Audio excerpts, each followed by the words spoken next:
losing both your parents. Parang hindi ko na ma-explain kung saan pa kukunin yung strength and yung courage na kailangan ng buong pamilya. Eric Santos, labis ang kalungkutan ngayon dahil namayapa na ang mga magulang. Welcome sa aking YouTube channel.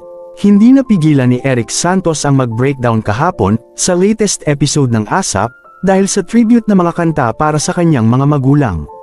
Naalala kasi ni Eric Santos ang lahat ng paghihirap ng mga ito nang buhay pa sila.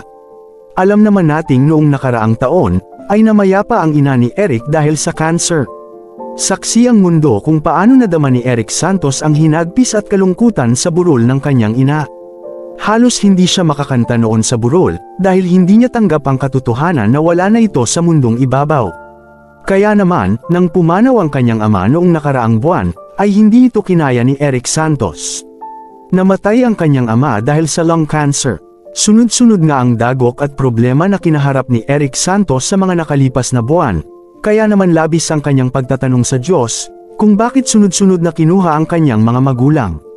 Samantala, hindi naman siya pinabayaan ng kanyang mga kaibigan sa industriya at mga kapwa singers. Tinulungan siya ni Shasha Padilla, Regine Velasquez, OG Alcacid, Jolina Magdangal, Angeline Quinto at Gary Valenciano. Hindi na din napigilan ng mga ito ang umiyak dahil nag-breakdown na ang Prince of Pop na si Eric Santos. Ayon sa mga ito, pinapahalagahan nila ang kanilang pagkakaibigan at hindi nila pababayaan si Eric Santos na harapin mag-isa ang problemang kinakaharap ngayon. Nagpapasalamat naman si Eric Santos dahil kahit papano, ay nandyan ang kanyang mga tunay na maaasahan sa industriya.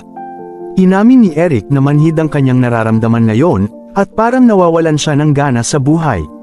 Maraming netizens ang nakisimpatya sa singer, at sinabing susuportahan nila si Eric Santos. Nandyan din ang walang sawang suporta ng kanyang mga fans at mahal sa buhay, kaya naman feeling blessed si Eric ngayon.